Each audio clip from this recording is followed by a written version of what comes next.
Hello guys, good morning. Defence institute में आप सभी का स्वागत है। मैथ का अगला चैप्टर स्टार्ट करते हैं। Set.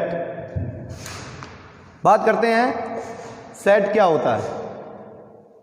What is set? Set क्या है?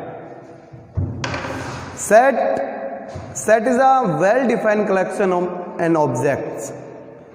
सेट क्या है? A well-defined collection and objects is called set। वस्तुओं को सुपरिभाषित संग्रह को समुच्चय कहते हैं। वस्तुओं को सुपरिभाषित संग्रह। बात करते हैं सुपरिभाषित संग्रह का मतलब क्या है। कि हम कोई भी आपसे बात बोलें, हमने बोला कि अंग्रेजी वर्णमाला में स्वरों का समुच्चय, अंग्रेजी वर्णमाला में स्वरों का समुच्चय, इसका मतलब अंग्रेजी वर्णमाला में हमने कोई आपसे क्या बोला, केवल हमने बोला आपसे कोई भाषा बोली और आपने उसको किस में लिख दिया, एक सेट में लिख दिया। जैसे ए मान लिया कोई सेट है, AEIOU, आपके कहते ही आपने क्या कर दिया, आपने अंग्रेजी वर्णमाला के स्वरों का एक समुच्चय बना दिया। हमने आपसे कहा कि किसी वर्ष में महीनों के नाम का समुच्चय, तो क्या करेंगे, जस्ट आपसे भाषा बोली गई और आपने जनवरी, फरवरी, मार्च, इस प्रकार आपने टोटल 12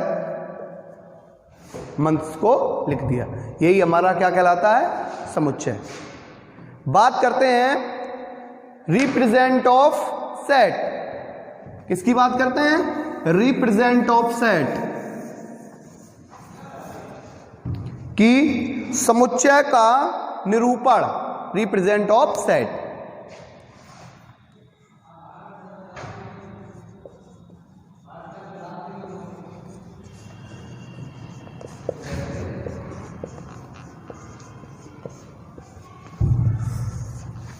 समुच्चय का निरूपण, रिप्रेजेंट ऑफ सेट। इसको भाई कितने प्रकार से रिप्रेजेंट करते हैं? इसको हम 2 प्रकार से रिप्रेजेंट करते हैं। ओके, पहला नंबर, इसको हम बोल सकते हैं तालिका विधि। क्या बोलेंगे? तालिका विधि। क्लियर? और इसको बोलेंगे रोस्टर विधि। रोस्टर विधि। तालिका विधि को इंग्लिश में क्या कहते हैं? ट्रेबुलर मेथड। क्या होती है? ट्रेबुलर मेथड। और इसको क्या बोलते हैं हम? इसको बोलते हैं हम बुल्डर मेथड बोल दें। क्लियर? या हम बोल दें इसको रोस्टर मेथड या बुल्डर मेथड, कुछ भी बोल सकते हैं। Builder method, builder set method. Okay, बात करते हैं तालिका मेथड क्या, तालिका विधि क्या होती है, ट्रेबुलर मेथड। इस विधि के द्वारा अवयवों को कोमा के द्वारा अलग किया जाता है। इस विधि में जो हमारे एलिमेंट्स होंगे उनको कोमा के द्वारा अलग किया जाएगा। ओके, और उसको मझले कोष्ठक में लिखते हैं। जैसे तालिका विधि में कोई भी लिखा जाए, जैसे 1 2 3 4 इस प्रकार लिखेंगे। कोई भी एलिमेंट को कोमा के द्वारा और करली ब्रैकेट में लिखते हैं, तालिका विधि है। रोस्टर विधि में क्या होता है? रोस्टर विधि का प्रयोग तब किया जाता है कि जब समुच्चय में अवयवों की संख्या बहुत ज्यादा हो। इस विधि का प्रयोग कब किया जाता है? कि जब समुच्चय में अवयवों की संख्या बहुत ज्यादा हो। जैसे आपसे कह दिया जाए ए कोई सेट है, x such that x 10 से छोटी सभी अभाज्य संख्याओं का समुच्चय। अभाज्य संख्याओं का समुच्चय। बात समझ में आई आपको? पहली बात, सेट किसे कहते हैं? Well defined collection of objects. ठीक है, कि वस्तुओं को सुपरिभाषित संग्रह होगा तो उसको हम क्या कहेंगे? सेट कहेंगे। समुच्चय का निरूपण 2 प्रकार से, tabular method and builder method. Tabular method हमारा क्या कहता है कि कोई भी हमारा सेट होगा उसमें प्रत्येक एलिमेंट को कोमा के द्वारा अलग किया जाएगा और करली ब्रैकेट में उसको लिखा जाएगा। रोस्टर विधि का प्रयोग कब करते हैं? रोस्टर विधि का तब प्रयोग करते हैं कि जब समुच्चय में अवयवों की संख्या बहुत ज्यादा हो तो उसको एक भाषा के रूप में लिखेंगे, जैसे एक सच दैट एक 10 से छोटी सभी अभाज्य संख्याएं। यदि इसी को हम किसमें लिखें? इसी को हम तालिका विधि में यदि लिखे रोस्टर से कि a बराबर एक सच दैट एक 10 से छोटी सभी अभाज्य संख्याएं, तो इसको हम लिख सकते हैं कि 10 से छोटी 2, 3, 5, 7, ये बनेगा हमारा। ये हमारी क्या होगी? हमारी तालिका विधि। और इसी को हमने क्या लिख दिया? रोस्टर विधि में। तो क्या लिख दिया? एक सच दैट एक 10 से छोटी सभी अभाज्य संख्याएं।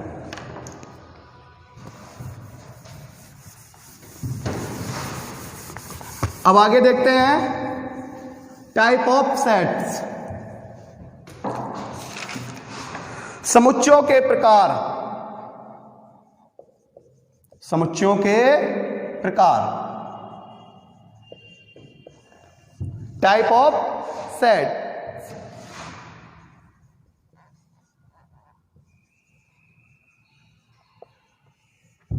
ओके, ये निम्न प्रकार के हैं,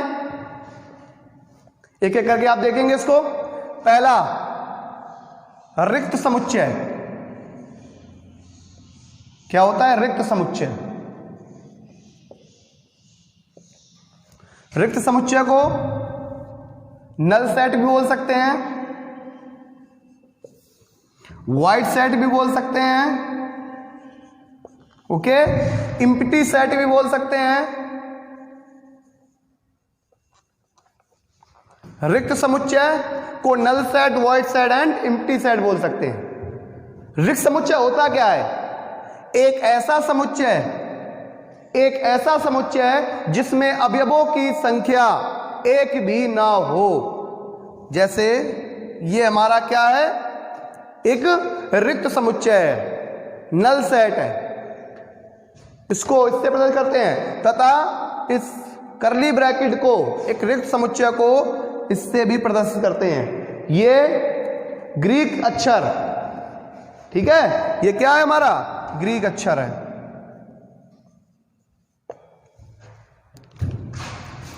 दूसरा है हमारा सिंगुलेशन सेट, एकल समुच्चय। वह समुच्चय जिसमें अवयवों की संख्या एक हो। एक ऐसा समुच्चय जिसमें अवयवों की संख्या कितनी हो? एक हो। तो ये हमारा यहां पर एलिमेंट्स कितने हैं? एक। ये हमारा क्या कहलाएगा? हमारा एकल समुच्चय। जैसे एक दूसरा सेट मान लेते हैं 0, यहां भी 0 कोई खाली नहीं है, ये हमारा एक एलिमेंट के रूप में आएगा। इसको हम एकल समुच्चय कहेंगे, इसको हम कभी रिक्त समुच्चय नहीं कहेंगे। ओके, इसके बाद हम देखते हैं आगे परिमित समुच्चय। क्या देखते हैं? परिमित, फाइनाइट सेट, परिमित समुच्चय। परिमित समुच्चय, फाइनाइट सेट। एक ऐसा समुच्चय जिसमें अवयवों को गिना जा सके। एक ऐसा समुच्चय जिसमें अवयवों को गिना जा सके। तो एक सेट हमने मान लिया A बराबर कोई सेट है जिसमें 1, 2, 3, 4 और हमारा यहां पर हम अवयवों को गिन सकें। एक ऐसा समुच्चय हमारा क्या कहलाता है? परिमित समुच्चय कहलाता है। दूसरी चीज अपरिमित समुच्चय। क्या कहलाता है हमारा? अपरिमित समुच्चय एक होता है इनफाइनाइट सेट, एक ऐसा समुच्चय जिसमें अवयवों को गिना ना जा सके। 1, 2, 3 डॉट डॉट डॉट डॉट। एक ऐसा समुच्चय जिसमें अवयवों को या एलिमेंट्स को गिना ना जा सके, ऐसे समुच्चय को हम क्या कहेंगे? अपरिमित समुच्चय। दूसरी चीज आती है घात समुच्चय, पावर सेट। क्या आती है? Power set. पावर सेट, घात समुच्चय, घात समुच्चय। पावर सेट क्या होता है? जैसे कि A बराबर हमारा है 1, 2, 3, इस प्रकार है। पावर सेट क्या होता है हमारा? घात समुच्चय प्रत्येक अवयव, घात समुच्चय प्रत्येक अवयव स्वयं का समुच्चय होता है।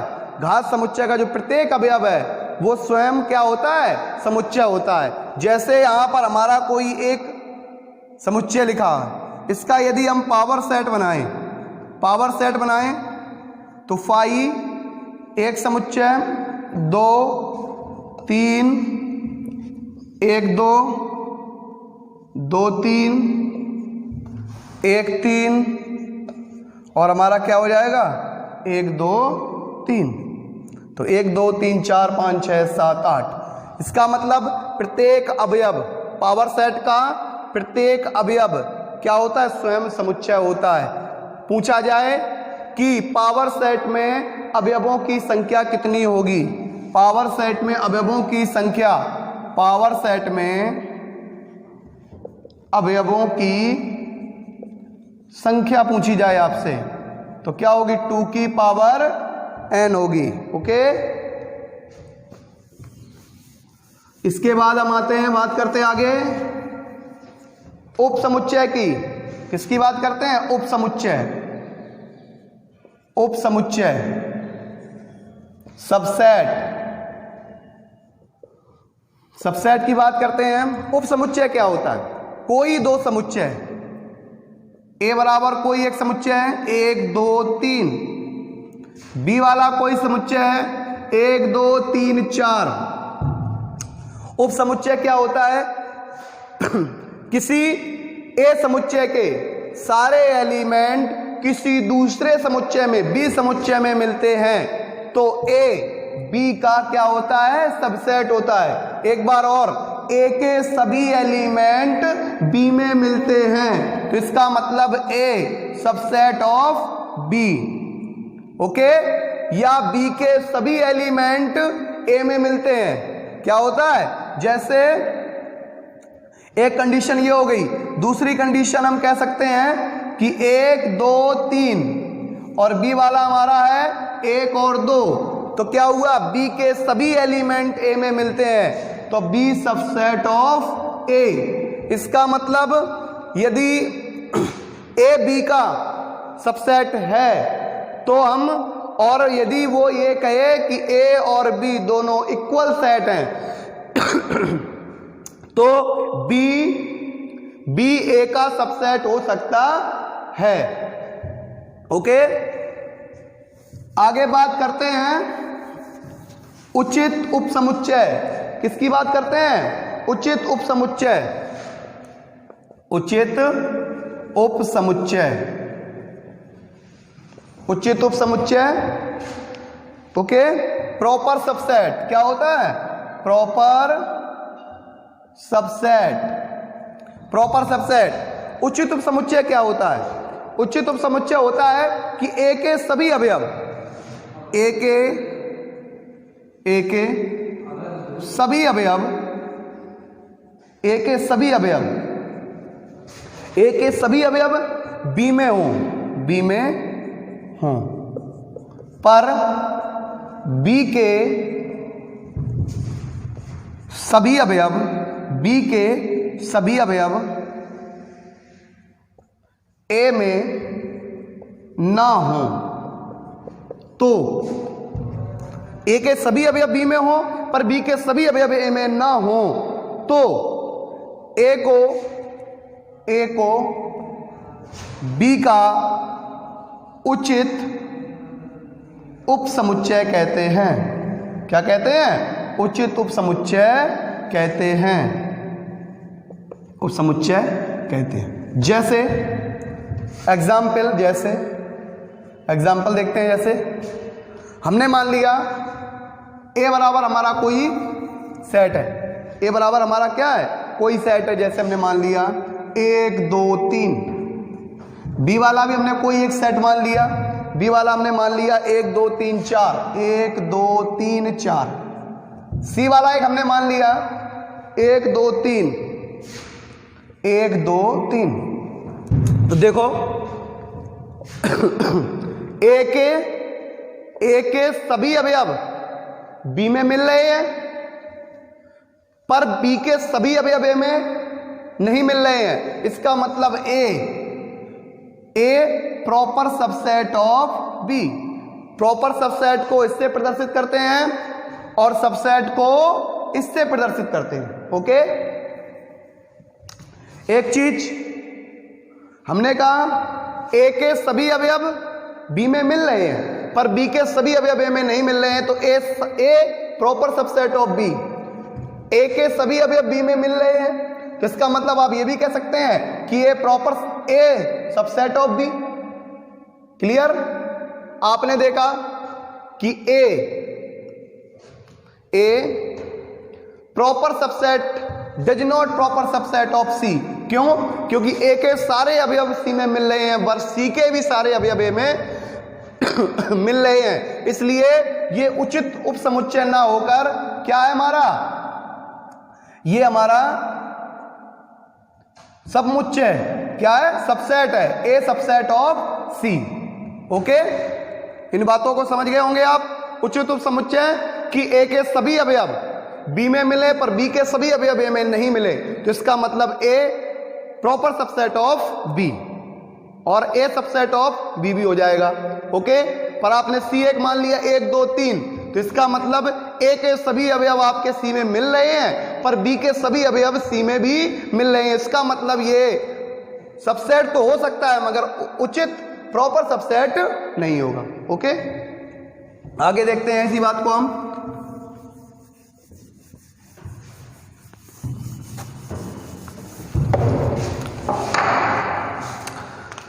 बात करते हैं यदि समुच्चय में अवयवों की संख्या n हो तो, कितनी हो, n हो तो उसके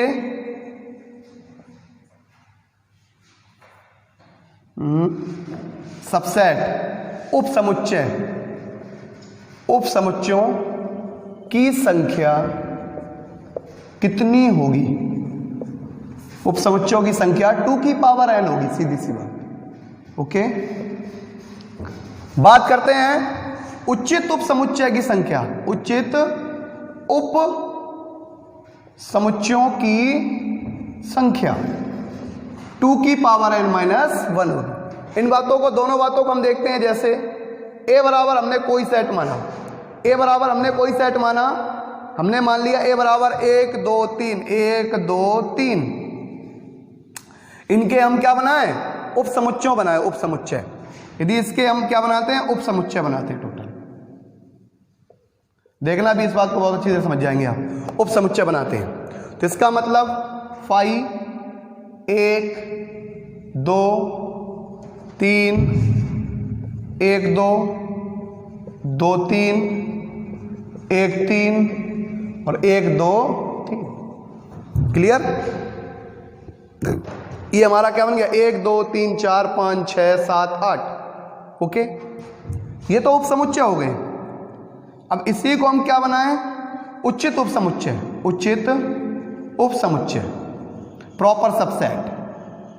प्रॉपर सबसेट में एक सीधी सी बात है, क्या है कि ए के सारे अवयव बी में मिले पर बी के सभी अवयव ए में ना मिले।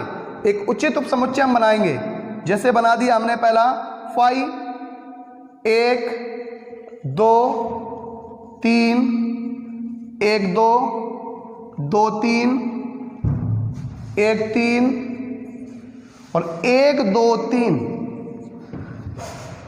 ए प्रॉपर सबसेट ऑफ बी तो कहेंगे, मगर बी में सभी अवयव ये वाला जो है इसमें बिलोंग करता है, इसका मतलब ये वाला यहां नहीं होगा। क्यों? उचित समुच्चय में क्या कहा गया था कि ए के सभी अवयव बी में होंगे पर बी के सभी अवयव ए में नहीं होंगे, क्योंकि ए में ये अवयव है, ये देखो यहां बिलोंग कर रहा है, इसलिए इसको हमने कट कर दिया। तो टोटल कितनी संख्या होगी, 1 2 3 4 5 6 7। तो उचित उपसमुच्चय की संख्या 2 की पावर n माइनस 1। इसका मतलब यहां पर 3 8 में से 1 गया, कितना बचा, 7 बचा। और यहां टोटल कितने होंगे, 8 हो जाएंगे। ओके, इसके आगे हम समझते हैं बात को।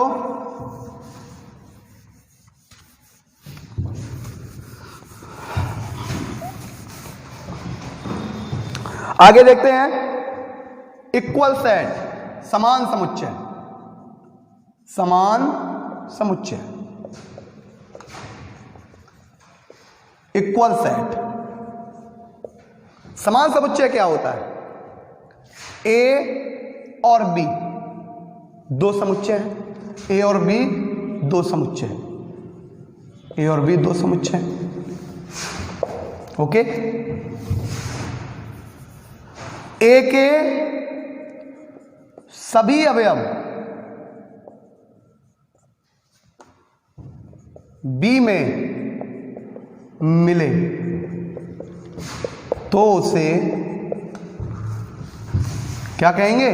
तो उसे क्या कहेंगे? हम समान समुच्चय कहेंगे, इक्वल सेट कहेंगे। जैसे एग्जाम्पल, जैसे ए बराबर कोई हमारा सेट है 1 2 3, बी वाला भी हमारा सेट क्या होगा? 1 2 3।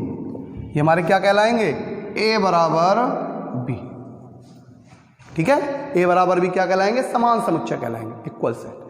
बात आती है इक्विवेलेंट, समतुल्य समुच्चय। इक्विवेलेंट क्या होता है? बात यही समझा देंगे उसको भी। Equivalent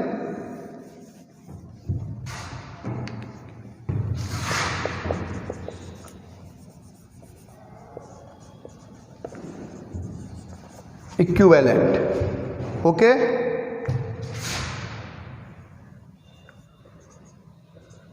equivalent. अब देखो बात करते हैं इक्विवेलेंट, समतुल्य। समतुल्य समुच्चय, ए और बी दो समुच्चय। ए के सभी अवयव, ए के सभी अवयव की संख्या,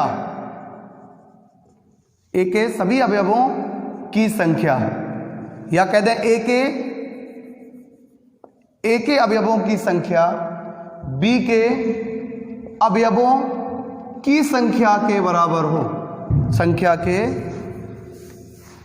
के बराबर हो, उसे हम क्या कहेंगे? समतुल्य समुच्चय। जैसे ए बराबर 1 2 3 और बी बराबर है 4 5 6। अभी यहां भी कितने? 3 है, यहां भी अभी कितने? 3 है। इसका मतलब ये हमारा क्या कहलाएगा? समतुल्य समुच्चय कहलाएगा। ओके, बात करते हैं हम विसंघाती समुच्चय, डिसजॉइंट सेट।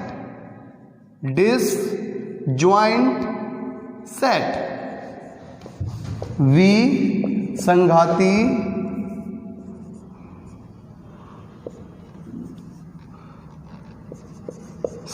समुच्चय। दो ऐसे समुच्चय जिसमें जैसे ए समुच्चय हमारा 1 2 3 है और बी समुच्चय हमारा 4 5 6 हो।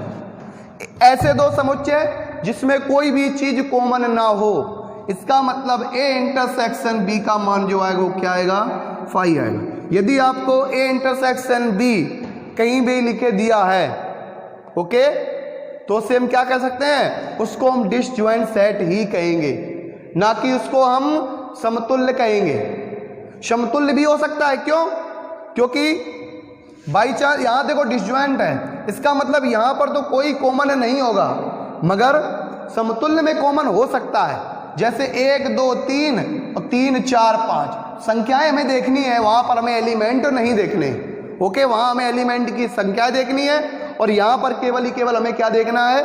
यहां पर हमें एलिमेंट देखने हैं कि कोई सेम एलिमेंट ना हो। ओके, आगे देखते हैं हम बात को। अब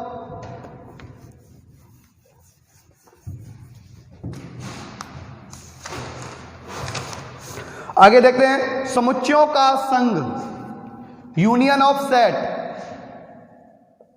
यूनियन ऑफ सेट, समुच्चयों का संघ, समुच्चयों का संघ, यूनियन ऑफ सेट। मान लेते हैं, हम आपको बताते हैं यूनियन क्या होता है। जैसे एग्जाम्पल, जैसे हमने कह दिया ए हमारा कोई सेट है 1 2 3, बी हमारा कोई सेट है 3 4 5। ओके, यूनियन सेट एक हमारा एक ऐसा सेट बनेगा जिसमें ए भी बिलोंग करे और बी भी बिलोंग करे, मतलब ए के भी सारे एलिमेंट हो और बी के भी सारे एलिमेंट हो, बट कोई भी एलिमेंट दोबारा ना लिखा जाए। ओके, यूनियन सेट क्या कहलाएगा कि कोई भी समुच्चयों के अवयव एक समुच्चय में आए, वह समुच्चय सभी अवयव का क्या हो, सभी अवयव उस समुच्चय में आ जाए। ओके, मगर कोई भी अवयव दोबारा ना लिखा जाए, वह समुच्चय को क्या कहेंगे, हम यूनियन सेट कहेंगे। बात करते हैं हम इंटरसेक्शन, समुच्चयों का प्रतिच्छेदन, समुच्चयों का प्रतिच्छेदन, प्रतिच्छेद, समुच्चयों का प्रतिच्छेद, इंटरसेक्शन ऑफ सेट।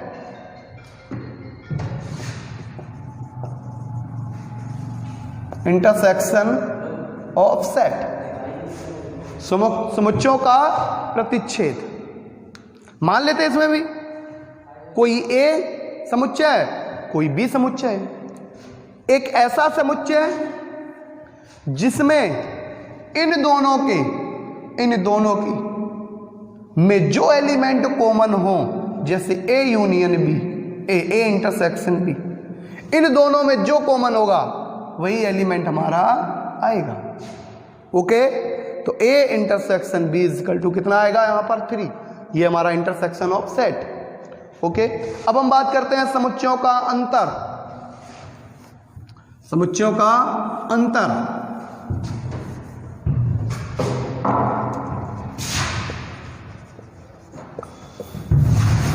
समुच्चयों का अंतर करते हैं, जैसे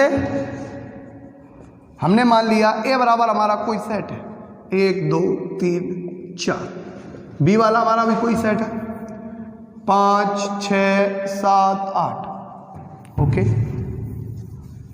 या मान लें यहां पर 4 भी मान लें।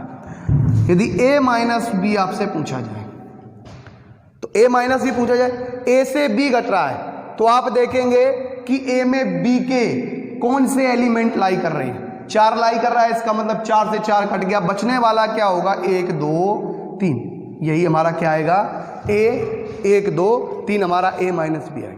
वही बात आपसे पूछे b माइनस a की बात पूछे, तो b से a को घटाना है।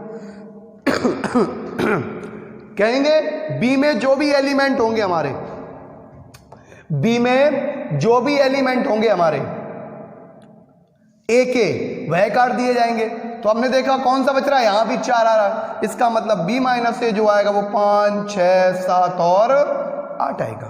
ओके, अब बात करते हैं आगे हम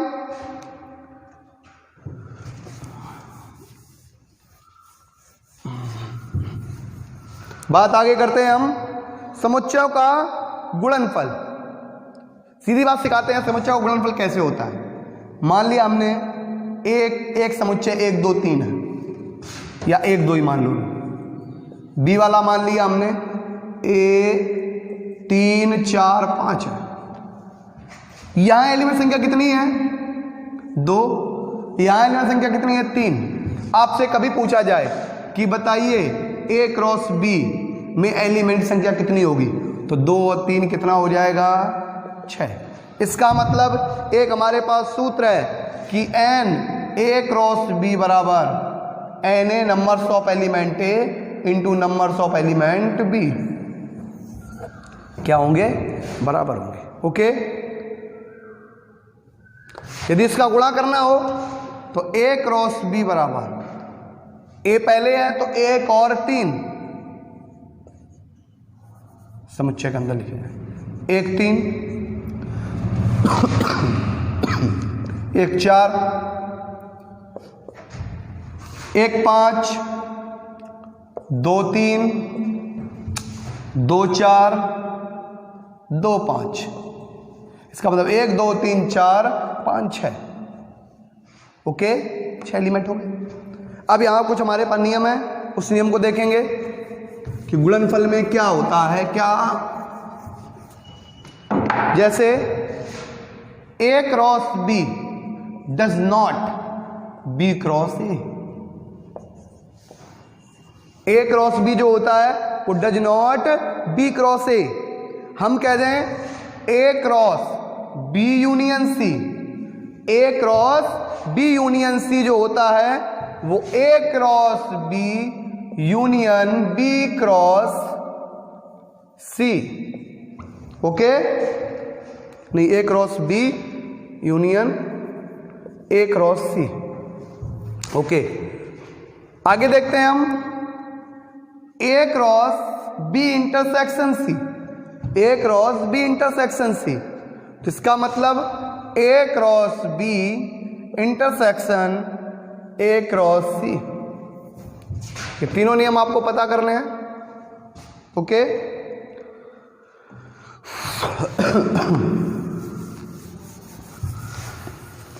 आगे देखते हैं हम कुछ इंपॉर्टेंट महत्वपूर्ण समुच्चय हैं। ओके, जैसे आपसे कहा जाए सम इंपॉर्टेंट सेट्स, कुछ महत्वपूर्ण सेट है। जैसे आपसे कहा जाए प्राकृतिक संख्याओं के समुच्चय। प्राकृतिक संख्या क्या होती हैं? इंटीजर या तो नेचुरल नंबर्स। इसको हम किससे डिनोट करते हैं? लिख दें पहले, प्राकृतिक संख्याओं का समुच्चय। प्राकृतिक संख्याओं का समुच्चय, इसको डिनोट करते हैं किससे? आई प्लस से, अथवा नेचुरल नंबर से। ये इंटीजर है, पॉजिटिव इंटीजर हो गए, या फिर हम कैसे कहेंगे? नेचुरल नंबर से कहेंगे। तो इसको हम लिखेंगे सेट को 1 2 3 4 5 डॉट डॉट डॉट, इसी प्रकार नंबर्स होंगे हमारे पॉजिटिव प्राकृतिक संख्याओं का समुच्चय। दूसरी बात आती है पूर्णांकों का समुच्चय। किसका? पूर्णांकों का समुच्चय, पूर्णांक संख्याओं का समुच्चय, पूर्णांक संख्याओं का समुच्चय। इसको हम किससे डिनोट करते हैं? इंटीजर, आई से, अथवा केवल आई से। क्यों? पूर्णांक में क्या हो गए कि वह संख्याएं निगेटिव और पॉजिटिव दोनों संख्याएं विद जीरो, जीरो भी साथ में ली जाए। पूर्णांक का सीधी सी बात, निगेटिव और पॉजिटिव सभी संख्याएं ली जाएं। इसका मतलब जो आई वाला सेट बनेगा वो dot dot dot -2 -1 0 1 2 3 dot dot dot, इस प्रकार से हमारा जो बनेगा वो पूर्णांक संख्याओं का समुच्चय बनेगा। बात करते हैं हम परमेय संख्याओं का समुच्चय। किसका बात करें हम? परमेय संख्याओं का समुच्चय। तो परमेय संख्याओं का समुच्चय देखते हैं हम। परमेय संख्याओं का समुच्चय, परमेय संख्याओं का समुच्चय। परमेय संख्याओं का समुच्चय बात करते हैं।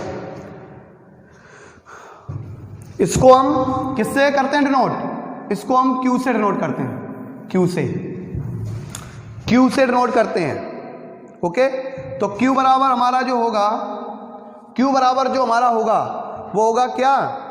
n such that n is equal to p upon q। परमेय संख्या होगी जहां when where, जहां p belong integer, q belong integer, q does not zero, q belongs not zero.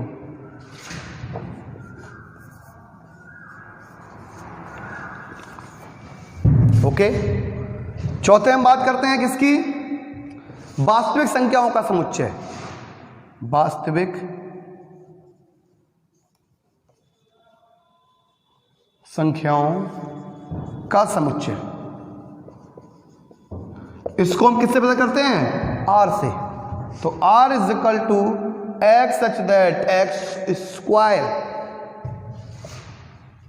Greater than equal zero, इस प्रकार से प्रदर्शित करते हैं वास्तविक संख्याओं। अब बात करते हैं हम क्रमिक संख्याओं का समुच्चय। ये सब उतारते रहना है, क्या करके आप सभी लोग।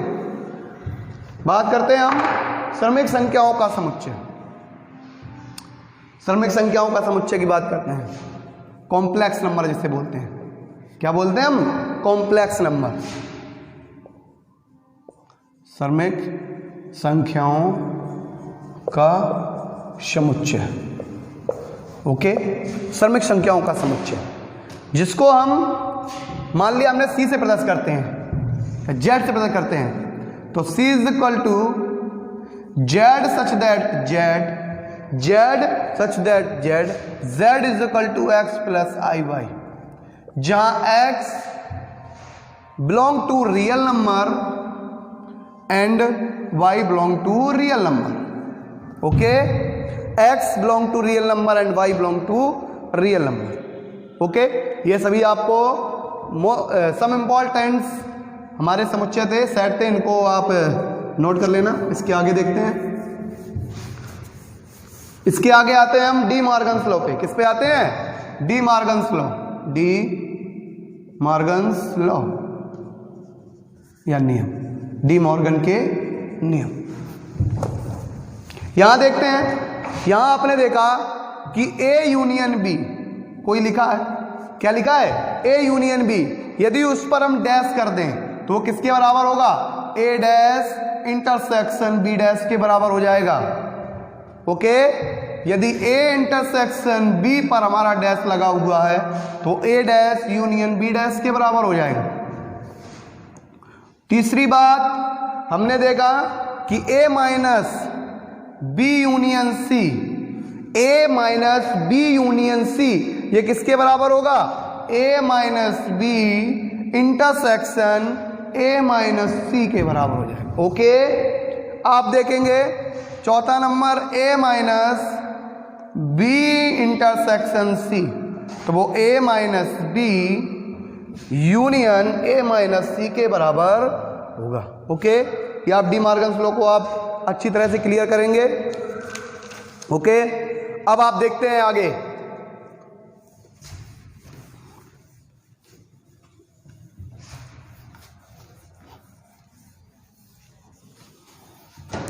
आगे देखते हैं आप। अब बात आती है जो फॉर्मूला यूज्ड न्यूमेरिकल क्वेश्चन में आते हैं। कुछ फॉर्मूले जो हैं वो न्यूमेरिकल क्वेश्चन में फॉर्मूले आते हैं, ओके, उनको देखते हैं आप। जैसे हमने कह दिया संख्यात्मक प्रश्नों में प्रयोग होने वाले सूत्र, संख्यात्मक प्रश्नों में प्रयोग होने वाले सूत्र, संख्यात्मक प्रश्नों में प्रयोग होने वाले सूत्र। जैसे पहला सूत्र हमारे पास है, जब A व B दो आरिक्त समुच्चय हों, आरिक्त समुच्चय हों, तो इनको A यूनियन B का जो मान होता है वो किसके बराबर होता है? NA plus NB minus NA intersection B के बराबर होता है।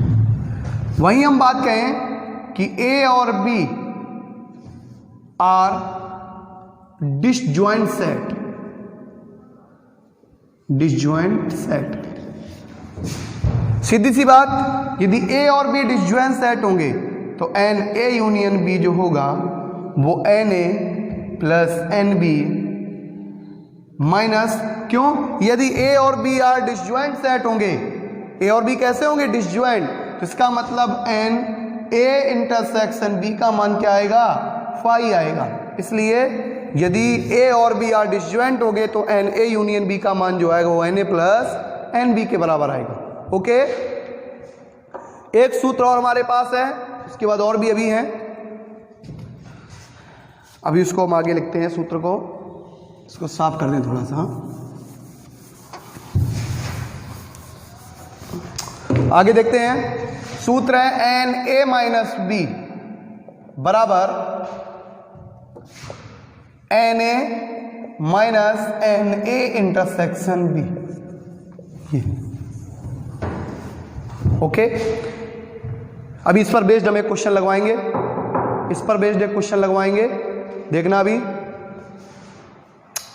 देखते हैं क्वेश्चन को, देखते हैं क्वेश्चन। 60 व्यक्तियों के समूह में 40 व्यक्ति क्रिकेट पसंद करते हैं, 10 व्यक्ति क्रिकेट और टेनिस दोनों पसंद करते हैं। कितने व्यक्ति टेनिस पसंद करते हैं और कितने व्यक्ति केवल टेनिस पसंद करते हैं? दोनों बातें अलग अलग हैं। कितने व्यक्ति टेनिस पसंद करते हैं और कितने व्यक्ति केवल टेनिस पसंद करते हैं, केवल टेनिस, दोनों बातें अलग अलग हैं। चलो पहले हम देखते हैं कि 60 व्यक्तियों के समूह में मान लेते हैं कि क्रिकेट खेलने वाले एनसी होंगे और टेनिस खेलने वाले एंटी लोग होंगे। 60 व्यक्तियों के समूह में टोटल लोग जो हुए वो कितने हुए? सी यूनियन टी बराबर 60 लोग। 40 व्यक्ति केवल क्रिकेट, तो एनसी लोग कितने हुए? 40। 10 व्यक्ति क्रिकेट और टेनिस दोनों, इसका मतलब सी इंटरसेक्शन टी एन लोग कितने हैं? 10 लोग। कितने व्यक्ति टेनिस पसंद करते हैं?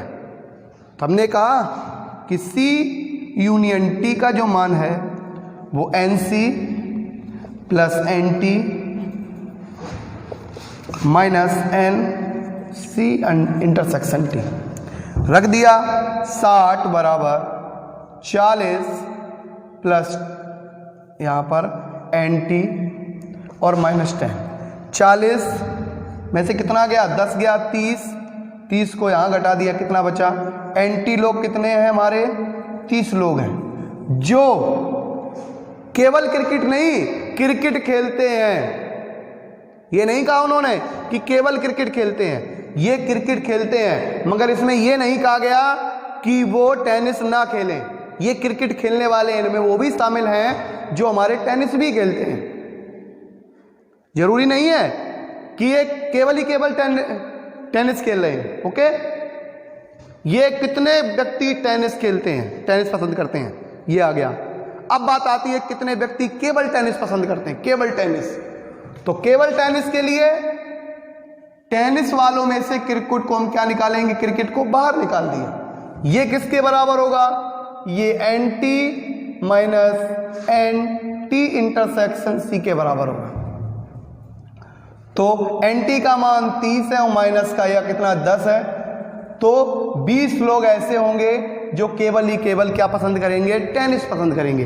केवल टेनिस पसंद करने वाले 20 हैं और कितने व्यक्ति केवल टेनिस कितने व्यक्ति टेनिस पसंद करते हैं? वो 30 हैं। और कितने व्यक्ति केवल टेनिस पसंद करते हैं? वो कितने हैं? 20 हैं। ओके, अब आप आगे देखते हैं बात को, क्वेश्चन को हम साफ करते हैं।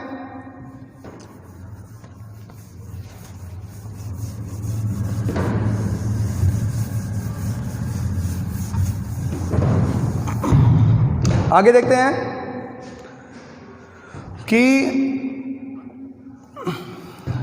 N A union B union C is equal to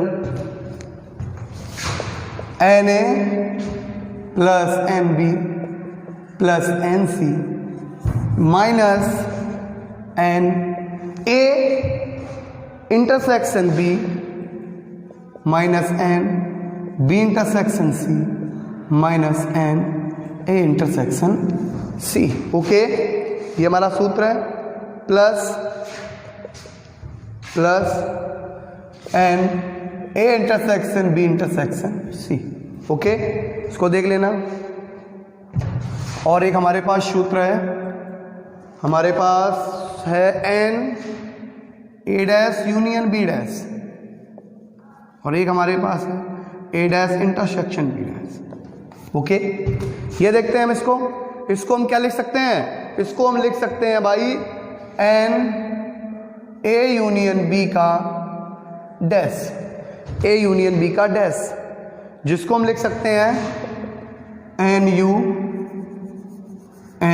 you minus A union B.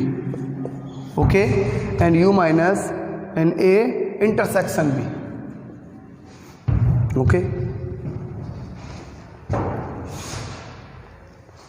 अच्छा यूनियन है तो इंटरसेक्शन, अच्छा ये इंटरसेक्शन होगा, यहाँ भी इंटरसेक्शन होगा। यहाँ देखते हैं एन ए बी, इसको एन